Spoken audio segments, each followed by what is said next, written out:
Oh, Rob, you're muted. All right, well, thank you. And I'm going to share my screen and I'll let you know, we haven't done this slide deck before, so we're not altogether sure how long this is going to take, but my guess is that we're probably looking at about 45 minutes to get through this, with or without questions. Depending on how many questions there are, we may take up to an hour to get through the slide deck here. By all means, though, please feel free to interrupt, and I will answer questions as we go. I actually think that's going to be more productive given this content. So the point of today's training, and I'm going to shut my own camera off because I don't like looking at myself while I'm talking. The point of today's training is really to just sort of lay out some of the key questions and give folks an opportunity to think through some of the pitfalls or issues that can arise while going about spending ARPA funds. I'm going to ask folks to focus on three key questions here today. Says who, compared to what, and how do we build this yellow brick road? The says who is really just a reminder to think about the authorities that control the expenditure of these funds. The Treasury Department has put out a regulation. It's at this point an interim final regulation, which is a very unusual thing. Typically, you don't see interim final regulations, but the Treasury Department and the federal government were so keen to get this program up and running and to get the dollars out onto the street that they took the unusual step of putting out an interim final rule so that local governments could begin acting on the legislation. So that is going to be our key source of authority, but it's not the only source of authority. And I just want folks to continuously be asking themselves as you're implementing ARPA, who says we can do this? Who says we can't do this? Thinking about the authority is going to matter. The compared to what is really a reminder that we should be, because we're in a very unusual environment. This is not a typical program. This is not business as usual. This is a very unusual program. We should be looking for models. We should be looking for analogies to previous programs that we've implemented. But we should constantly at this point be looking for comparables and examples to be working from and building on. And the how do we build this yellow brick road is, I work for a woman named Dorothy, so you have to forgive me for using a Wizard of Oz analogy here, but it really is just a reminder that we have to document everything. This is a big federal grant program. Many of the municipalities are receiving more money through this program than they've probably seen from any other federal program, perhaps ever. And we have to document what we're doing extremely well. So remember the Yellow Brick Road song. Because we have to document what we're doing. And it's not just one sort of justification. We have to do layers of explanation in order to be able to explain to the federal government and frankly to the public in the future how a decision was arrived at and how the execution of the plans that were put in place proceeded. Because, just document. A little context around this program. The state of the environment for local governments is that we have 6 metropolitan cities in Rhode Island. They are receiving their money directly from the Treasury Department. There are 33 non-entitlement units of government in Rhode Island who will be receiving and have received their first disbursement through the Rhode Island Department of Revenue. County share monies will all come through the Rhode Island Department of Revenue, and all 39 municipalities will receive their funding through DOR. ARPA is part of the largest peacetime infusion of cash in world history. This is a huge program in many ways. And we really can't overstate how big a shift this policy or this program is from what we've seen in the past. Just looking at some of the comparables, The American Recovery and Investment Act of 2009 was $800 billion. If we take the COVID response monies that have been sent since March, or have been put into the economy since March of last year, we're now coming up on $6 trillion. By comparison, World War II cost us in inflation dollars $4 trillion, and the Vietnam War was about $1 trillion. This is a huge infusion of cash into the national economy. It represents a shift in many ways in monetary policy at the national level, and it's an important shift in the governance policy at the national level. The last slide noted that this is the first time there's a direct to all distribution from the federal government. The ARPA Act and the regulations that implement the act specifically prohibit the state governments from interfering in the local administration of these programs. This is a policy that has been pursued in the past in a number of ways by the federal government, but never this directly and never this broadly. The state government is in many ways a consultant, and only a consultant, to its political subdivisions in the administration of this program. That's a big shift in the way we are doing governance in the United States, and hopefully it works out well, and that's part of our objective, is to figure out how to make this go well. That gets us to the Rhode Island Pandemic Recovery Office program and organizational objectives for our outreach with municipalities. We are here to facilitate the delivery, to help you deliver the best possible projects, but we can't tell you what they are. We can't tell you how to build them. We can't tell you. We are, in fact, just a consultant. All we can do is help you puzzle through the problems as you encounter them, and we're happy to do that. We can and we will be documenting our collaborative model as it develops, as it evolves here. And we're hoping that we can build a model in Rhode Island, because we're small, flexible, and we end up with pretty much everybody who is engaged in local government on these calls and calls like this. We are really in a very good position to develop a Rhode Island model that becomes a best practice for others in the future. We do have as an objective that nobody ends up with audit findings. We want to make sure that the programs that are put in place work, and that neither the public nor the federal government finds fault with the decisions that are made as we go forward. Measures of success for us at the office as we go forward are counts, obviously. How many people are sending emails and how many questions we're answering. We will be doing surveys of municipalities to determine what we're doing, whether what we're doing is working for you, and what we should be doing that we're not doing. So we will be monitoring our behavior by asking you to tell us how we ought to do it better. Very quickly on what we're doing, again, prepaid consultancy. Think of us as your consultants who are here for you. We can do research, we can puzzle through questions, we can go off and talk to Treasury, we can go off and talk to other states.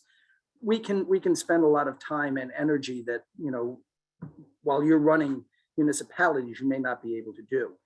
I will note, and it's important to note, that you can use ARPA funds to hire outside consultants. We're not necessarily your only consultant on this.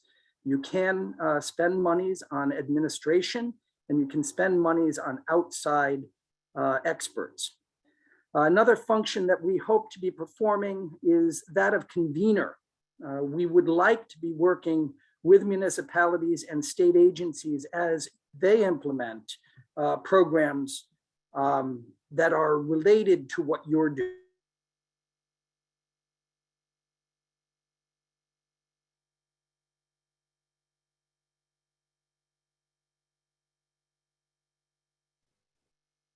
Rob, I think we lost you. Is everyone else still hearing him? Negative. Okay. I can't hear him. Okay, hold on. Let's see. Rob, maybe you can mute and unmute and see if that helps. Or maybe you might need to call in again or sign in again, maybe.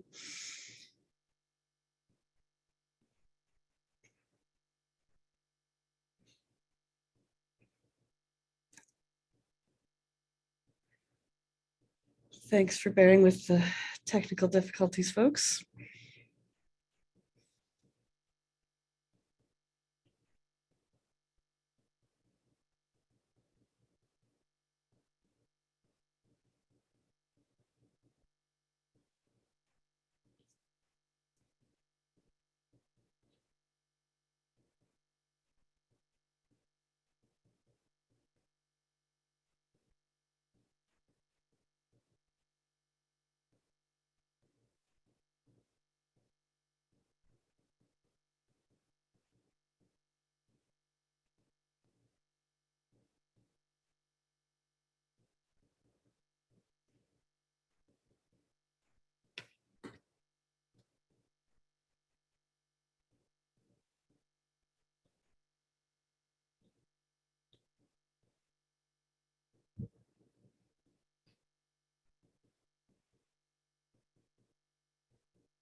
Starting to wonder if there may have been a little equipment malfunction on that end.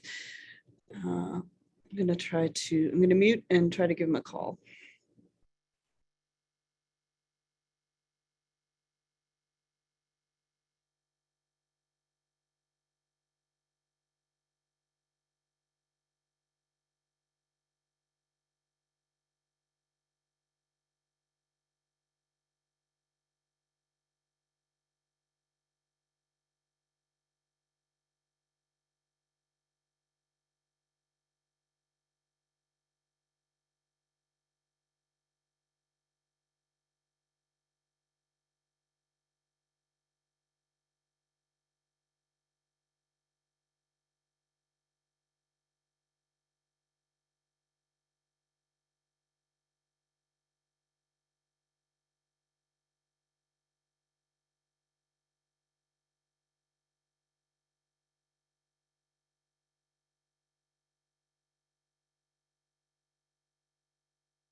Okay, I think he's back. Let's see. Yes. Sorry about that, guys. The internet, right? All right. Let me just pull the screen back up.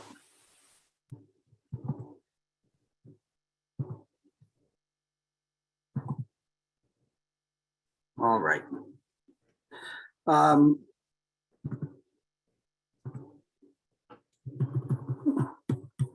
So we will be doing discussion briefs. One thing that I want to just point out quickly is that we really are in a period of great change.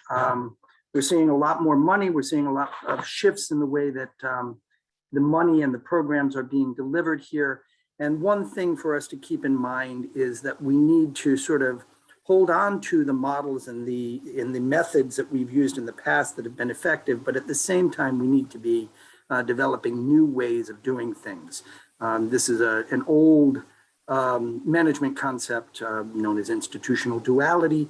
And we're seeing this very clearly in Rhode Island around the ARPA and open meetings discussion. The whole idea that we can continue to stick to a Freedom of Information Act model or an ARPA model that is based on pre-digital record keeping, and the idea that we can do open meetings the same way that we did when the only way to attend a meeting was in person, obviously is challenging the way we're doing business at the local level. And the same sorts of pressures are to be found throughout the administration of the ARPA program.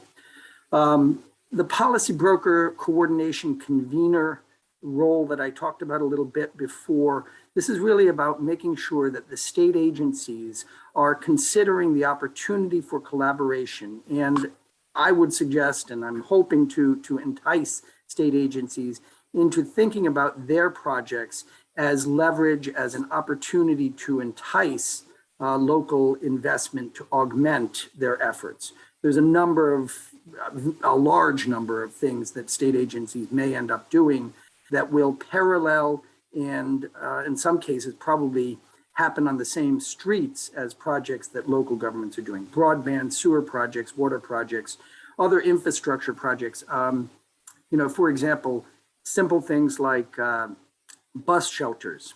The folks at RIPTA may end up doing revamping of bus shelters.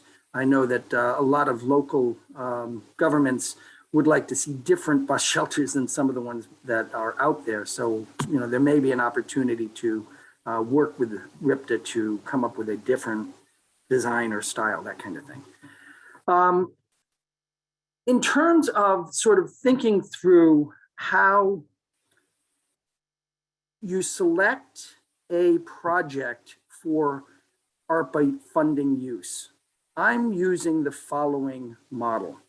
It's a 3x3 matrix. I'm thinking about the problem, thinking about the solution, and thinking about the people that are being served in relationship to the eligibility criteria, the manageability of the project, and the measurability of the project.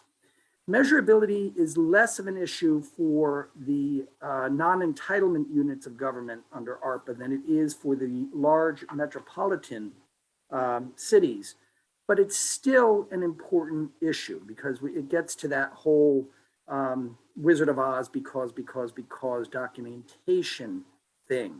If you can demonstrate that what you've done has been effective, if you can demonstrate that what you've done has made a positive difference, or for that matter, that you did everything you could, but it still didn't make a positive difference. If you can document and show your metrics, you're going to be in good shape again if the federal government is questioning what was done or if the public is questioning it. Coming to the says who question, the authorities that every project manager should be very familiar with are these, and then at the bottom, the Rhode Island Pandemic Recovery Office's page also contains information and forms that can be useful to folks who are administering. But the key pieces here are the Treasury Department's interim final rule. We're expecting a final rule, hopefully sometime in August, hopefully sometime this month. The next most important, and I use it all the time, is the U.S. Treasury Department's response to frequently asked questions.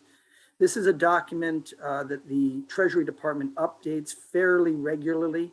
When people have asked questions of the Treasury Department, they go in and they have a discussion around that question.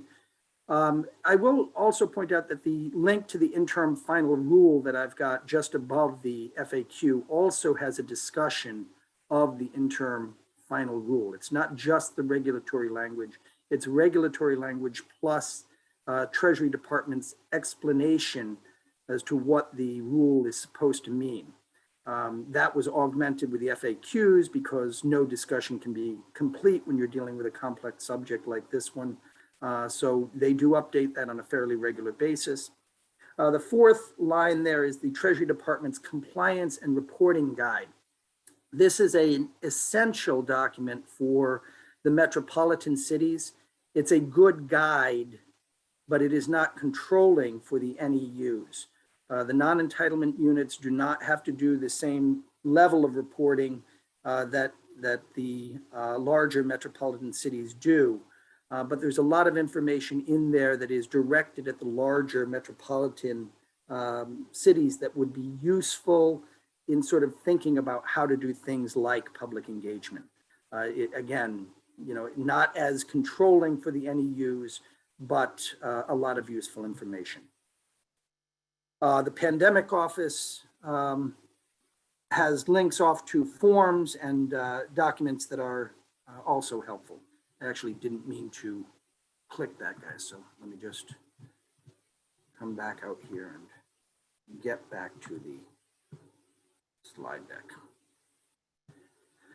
So defining the problem. The first thing you want to do, of course, when you're thinking about how to spend pandemic monies or ARPA monies is figure out whether you've got a problem that can be addressed with these funds.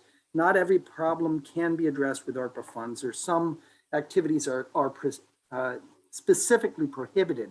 Contribution to pensions cannot be made through the ARPA funding mechanism, but you can walk through the regulation and figure out whether or not the issue that you're trying to address is one that can be addressed using the ARPA funds, and that's the first step. The key elements here are these. If it responds to a problem that was either caused by or exacerbated by COVID, chances are very good. It's highly likely that you're going to be able to do what you'd like to do with the ARPA funds. But defining the problem so that you can explain why it was caused by, or how it was caused by, or how it was exacerbated by COVID is key here. You have to be able to draw a nexus between the pandemic and the problem that you're trying to address. The other way to sort of be absolutely clear with ARPA funds is for your project to be one that is related to water, sewer, or broadband that provides services at a particular level. This is a somewhat noisy graphic, but I kind of like it, so I'll walk through it very quickly. There is sort of a set of activities that you could engage in. Some of those are going to be ineligible, and you need to figure out where on the Venn diagram you are with regard to the activities. You need to figure out who the beneficiaries are. There are some businesses and some organizations under ARPA that are presumed to be disproportionately impacted and therefore qualified beneficiaries. There are other beneficiaries that are not qualified. For example, if you're trying to help a business that did not suffer from COVID, in fact, made a profit and had increased profits because its business model or its business benefited from the pandemic, this is not, you're not going to be able to provide assistance to that intended beneficiary. The same is true for individuals. For individuals who did not suffer economic loss or did not suffer health harms, those are not intended beneficiaries under the program. Compared to what? Can the problem that you're contemplating addressing be measured? Is there a before COVID baseline? This is an important thing to think through. If you can't demonstrate what things were like before COVID, it's going to be hard to show that you've got a problem that was either caused by or made worse by COVID.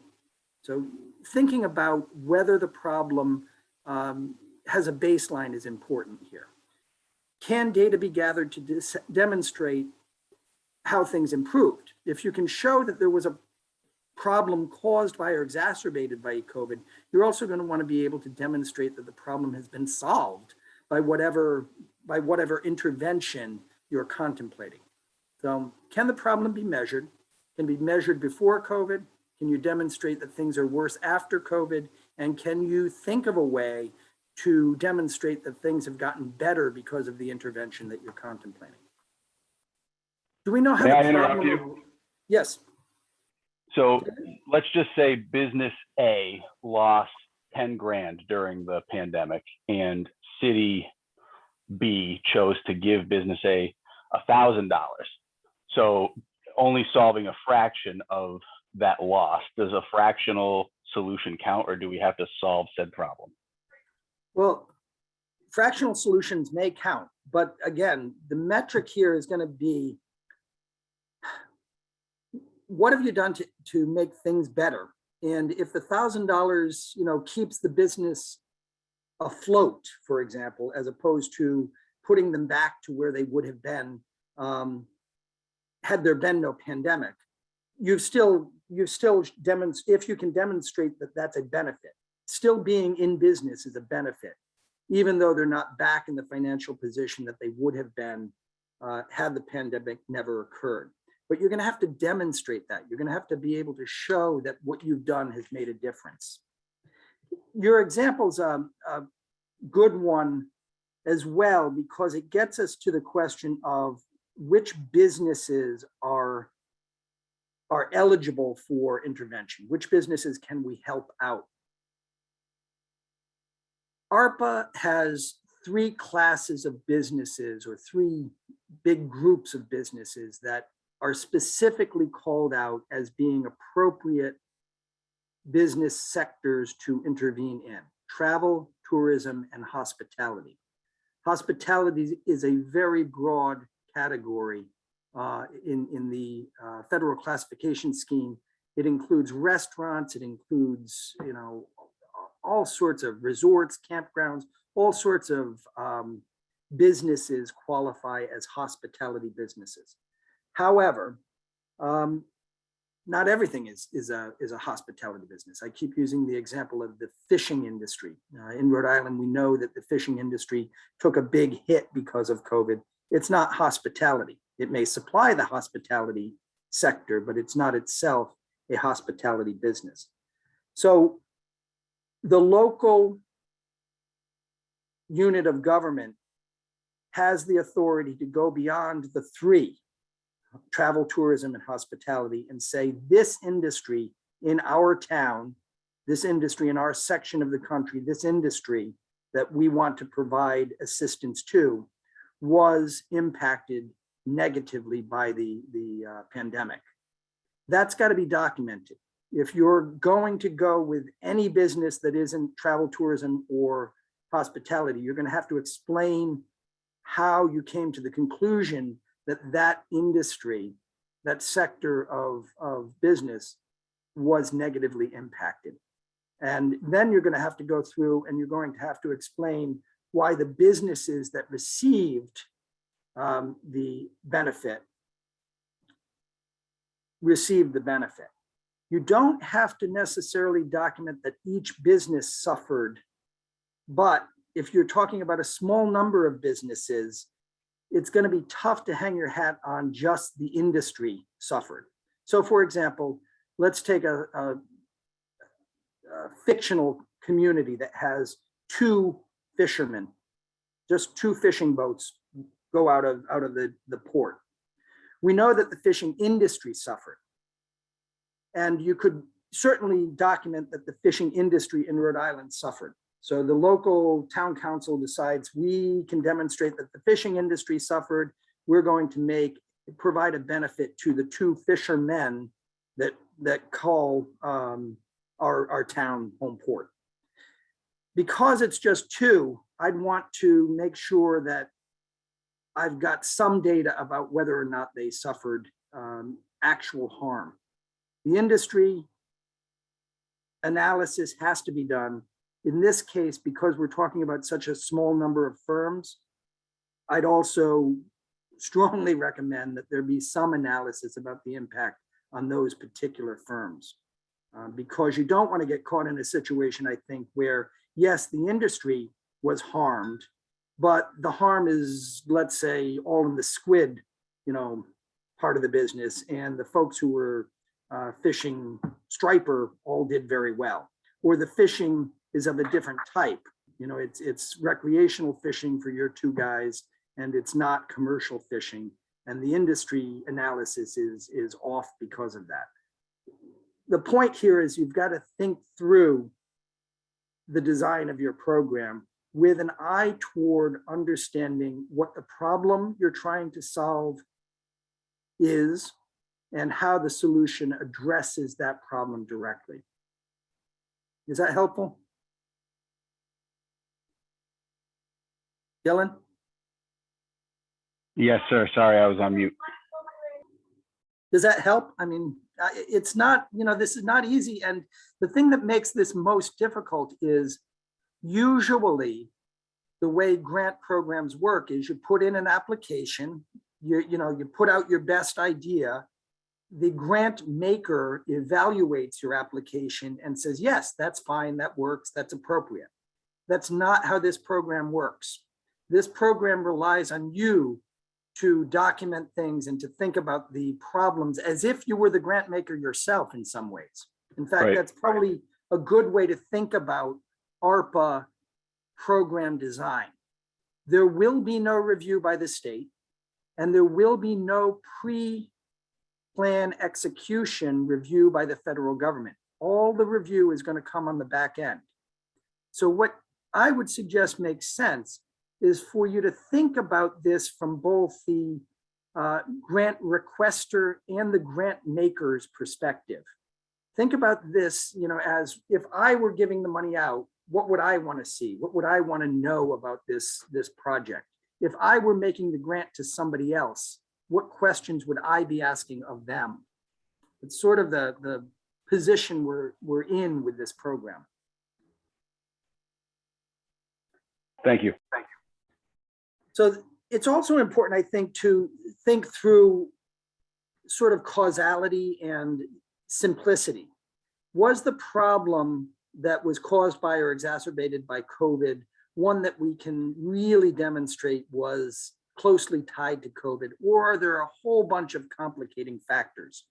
The more complicated the causation model is, the more difficult it's going to be to demonstrate, again, to the federal government or to the public that you've actually got a COVID-related problem. So very complex social and business problems. If your business that lost $10,000 was failing for years, it's in an industry that's been plagued by volatility, and there's a whole bunch of mixed factors in there. It's not necessarily as good a candidate as something that is clearly a COVID problem that can be solved and you can move on. You're looking for wins. You're not looking for just getting money out the door, I think. I think you're looking for ways to solve problems that were caused by COVID, were temporary, and can be overcome with an infusion of some grant money. So the purpose of ARPA is to keep people from getting sick. That's an important piece that sort of ends up being buried because of the timing on the release of ARPA. ARPA was enacted and was signed as we were coming out of the sort of main throes of the pandemic. The vaccines were in place. People were beginning to feel like the pandemic was waning.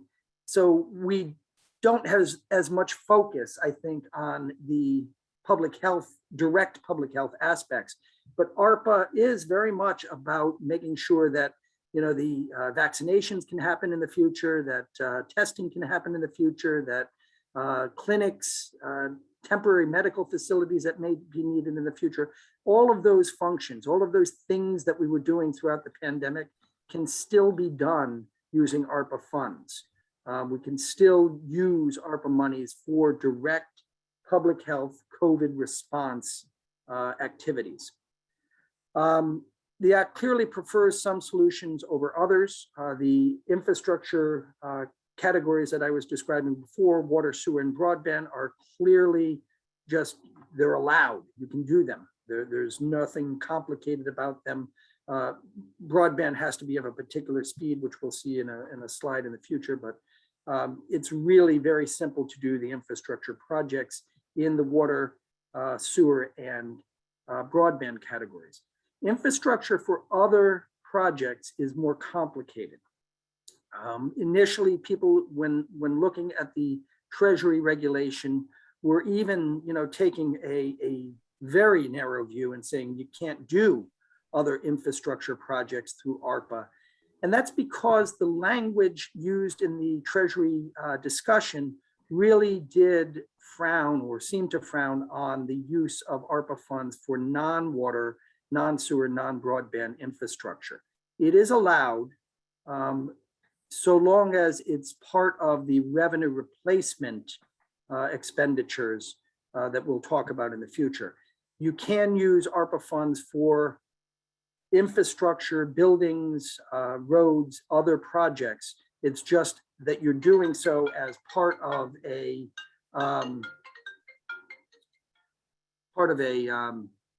government services program funded through the revenue replacement.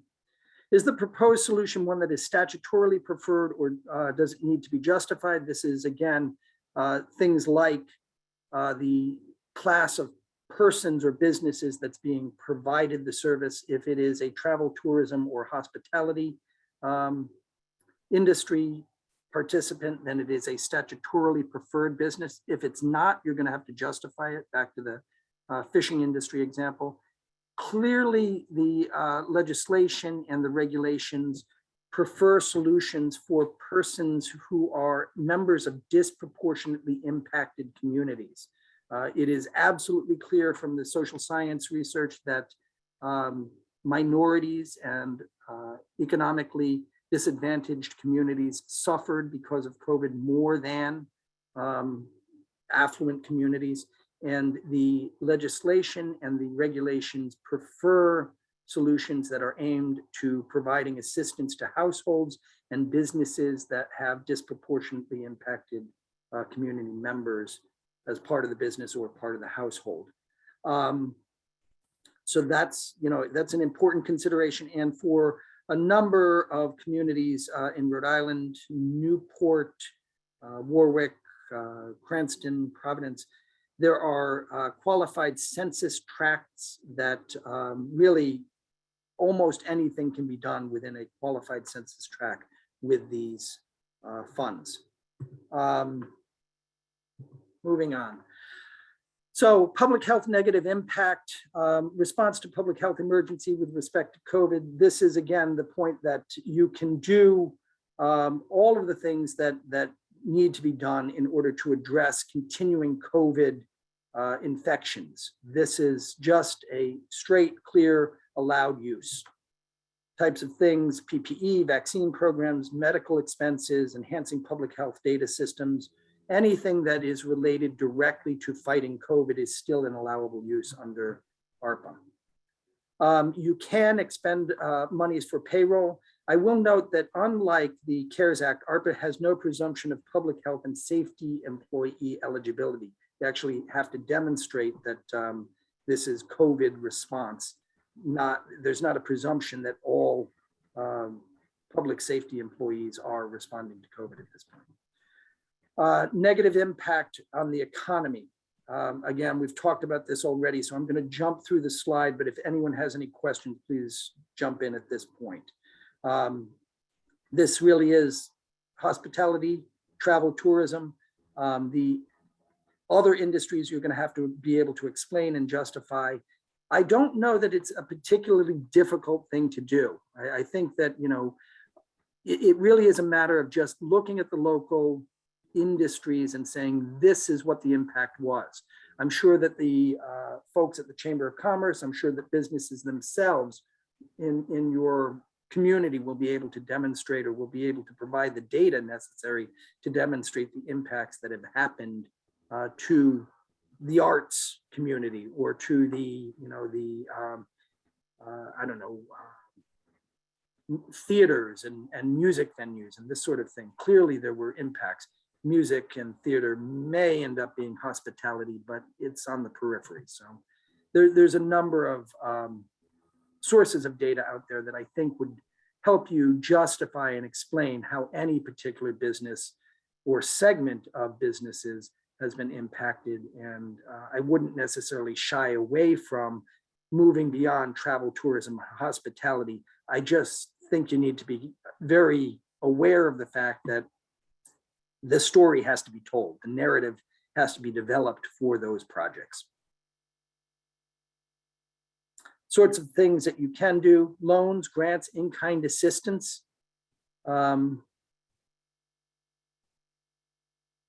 Really, the ability to be creative here is very broad.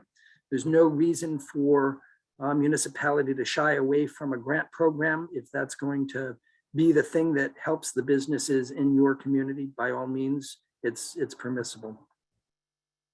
You can provide assistance to individuals as well. Assistance to households is specifically allowed. All of these activities here: food assistance, rent, mortgage, utility assistance, all of these things are activities that can be provided directly to individuals. I do want to point out the difference between small businesses and nonprofits and talk about this just a little bit. In some ways, the difference between a business and a nonprofit is not all that important. It's just a business form or an organizational form, and you're not necessarily going to have a problem giving assistance to either small businesses or nonprofit organizations. There is a distinction to be made, though, between a contract between a recipient and a sub-grant or sub-recipient relationship being established between the municipality and anyone who is deemed a sub-recipient. With regard to contracts, your obligation is contractual. The relationship is one that is defined by the procurement processes in Rhode Island, and your obligation is not to make sure that the contractor, the business or nonprofit organization that you've entered into a contract with, abides by all of the grant requirements. They have a contractual obligation, and their obligations are separate and apart from yours.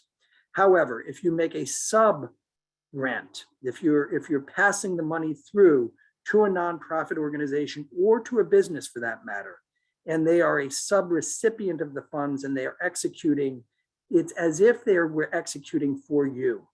So you have to be careful about how you set up your relationships with either small businesses or nonprofits. Contractual relationships sever or sort of create a wall between you and the performance of the organization that you're contracting with. A sub-recipient relationship basically puts you in the shoes of the nonprofit or business that you're working with. So just think through the relationships that you want to establish and think through how you define those relationships. This is something that the town solicitor is going to be able to help with going forward, but just be aware of the fact that there is a difference. Rob, can I interrupt you again? Sure thing, Dylan. Sorry, I'm the annoying one in the group. No, that's fine. On the small business loan programs, if we established one, who ultimately gets repaid as the business repays the loan? Is it the local unit of government here, or is it the federal government? That's actually a really good question. The answer is clearly that the money comes back to the grantor, to the person making the loan, the entity making the loan. So the money comes back to the municipality. The question really becomes how that gets accounted for over time, and I don't know the answer. What happens to those monies once they come back to you, I don't know. The feds will not be collecting on the loan. You'll be collecting on the loan. Whether they expect you to turn the funds over, or I can't tell you at this point. I'll have to look into it, Dylan. Thank you. And then assuming I have qualified census tracts on the aid to households, whether it be food assistance, mortgage assistance, rent assistance, those types of items, is it your understanding that the individuals that we provided that assistance to would have to show that they were negatively impacted by COVID in some way, shape, or form, or is the simple fact that they're in a qualified census tract enough? Yeah, so the qualified census tracts are going to be enough. And the qualification of persons who are deemed to be disproportionately impacted by the local government don't necessarily have to show that each and every member or each person who received the benefit would individually qualify. They have to be a member of a group that has been qualified by local decision. So let's say that your town council determines that low-income seniors, that is seniors who are on the, some qualifying program, were disproportionately impacted. You wouldn't have to go through and do any qualification beyond the criteria that have been established for that group. You don't necessarily have to demonstrate that every member of the household or every senior who otherwise would be qualified by the group classification you've come up with qualifies. The idea here isn't to create huge bureaucratic hurdles. The idea is to identify groups who were negatively impacted and to provide the assistance as quickly as possible, while being reasonable about making sure that there's not abuse or, over breadth going on here.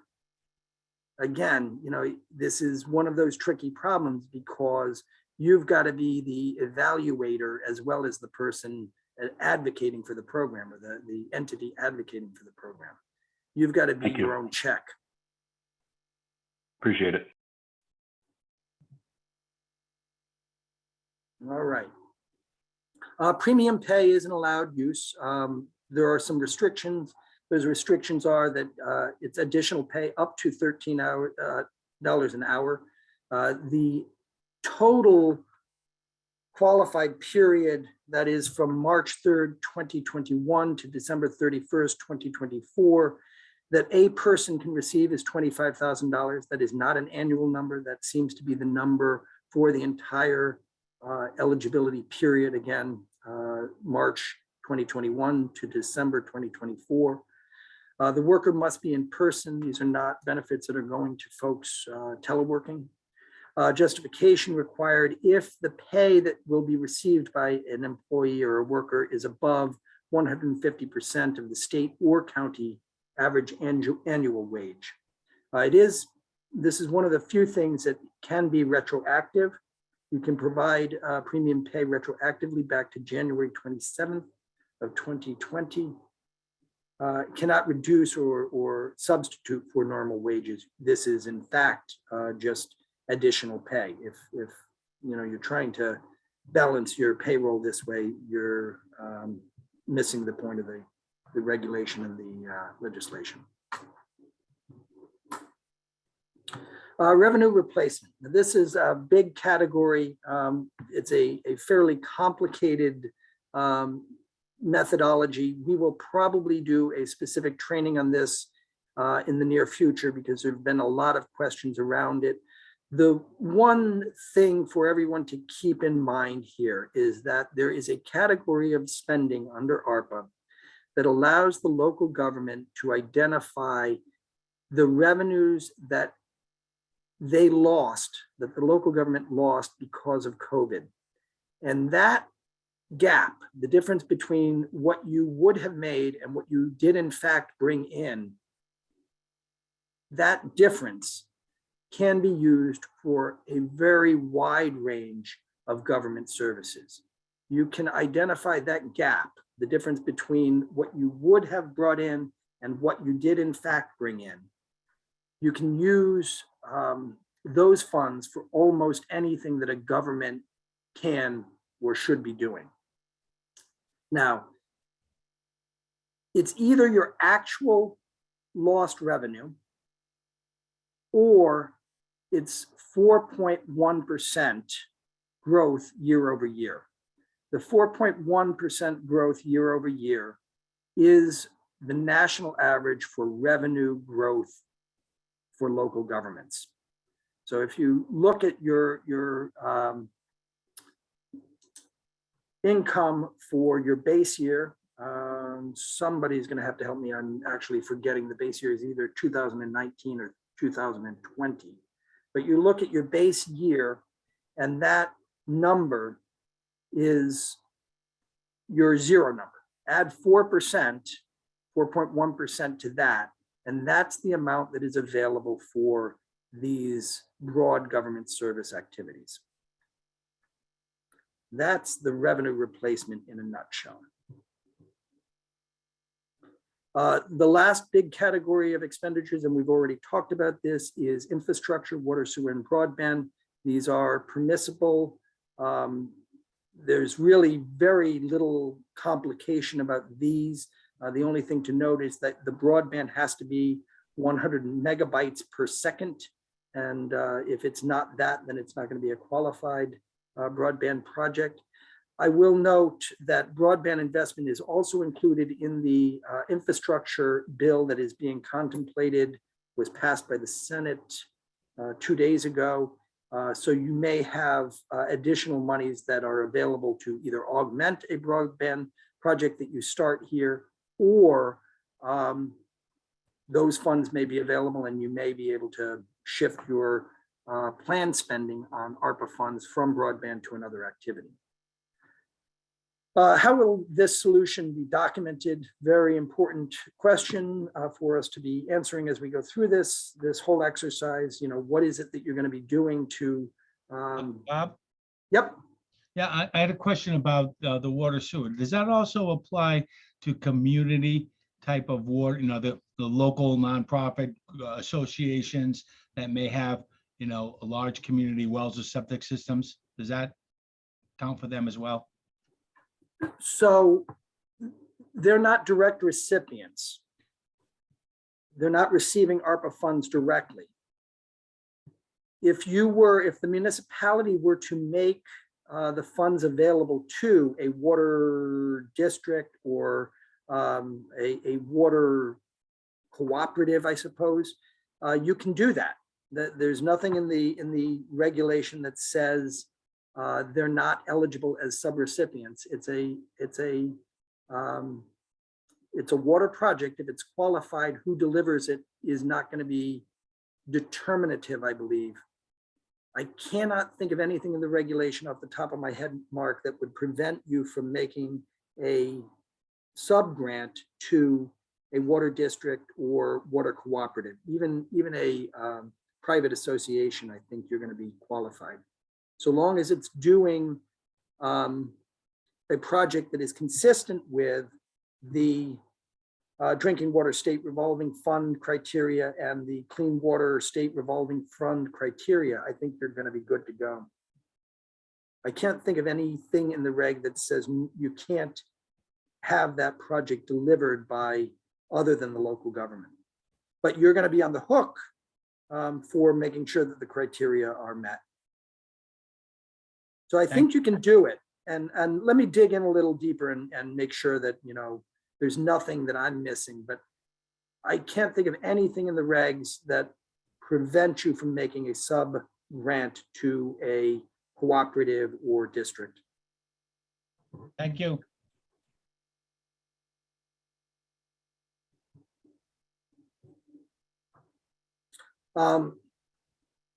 As you're setting up or you're thinking through how to select a project, it's important, I think, to think through mid-course corrections. If things aren't going the way that you were hoping that they would go, you do want to be able to bail on a project that's not working out. And you know, you're going to be better off bailing on a project that's not achieving the objectives that you had initially set than you are just playing through and hoping that the public or federal auditors in the future don't see the problem. If a project isn't working out, you want to be able to figure out how to stop doing it. So it's an important thing to think through how mid-course corrections or complete abandonment would be done. Documentation of that and justification for that is obviously going to be important. Is this the best thing you can do with the money? This is an important question to be asking. I mean, you know, we can all sort of think about whether this is eligible or that is eligible. Is this the right thing to be doing? Is this the best thing we could be doing with these funds? Again, this is a very unusual, this is a historic investment of funds. And we're not going to see this anytime soon. We're not going to see this happen again. This is a once in a lifetime kind of event, and making sure that we're doing the best we can with these funds is important and should be part of the consideration about undertaking a project. We've talked about some communities being harmed more by COVID than others. That is a very important consideration, thinking through how you would explain, how you would document, how you would justify services in relation to the individuals, the groups of people, and the businesses, the sectors is important. It's worth going through that exercise and talking through what you're proposing to do and how it affects disproportionately impacted individuals, businesses, and groups. That is going to be important as you go forward, and it's going to help explain again to the feds and to the public why you did what you did, why you chose to undertake the projects that you chose to undertake.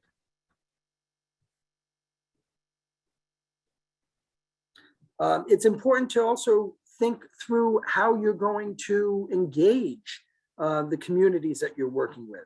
If you're relying on businesses to provide you with data to demonstrate that their business is getting better because of the grants that you've made them, and the local culture is, hell no, we don't give the government no stinking information, it's not going to work. You need to have a good relationship with the people you're working with the businesses you're working with the individuals you're working with.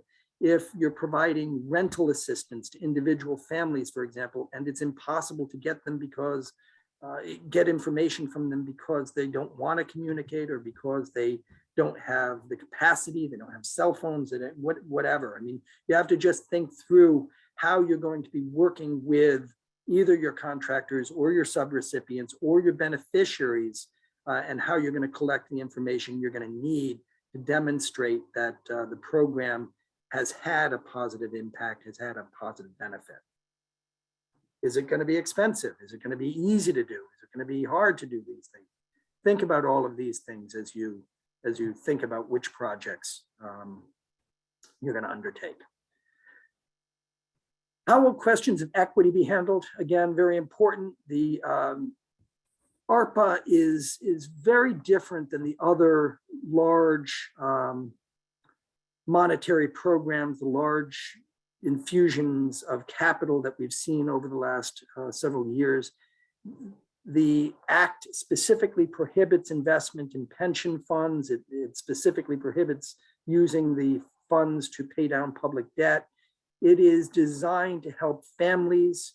It's designed to help small businesses. It really is all about getting the money to the little guys.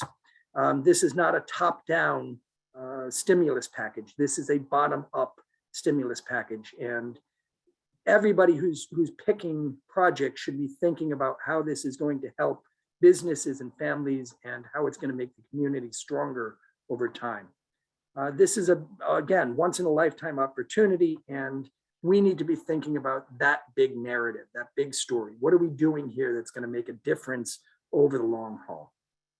And I think that brings me to the end of this slide deck. So other than the interruption of the internet, I don't know how we did on timing there. That's a little longer than I thought. And I appreciate everyone sticking with me as we worked through that. With that, though, I'd like to answer any additional questions that we've got out there.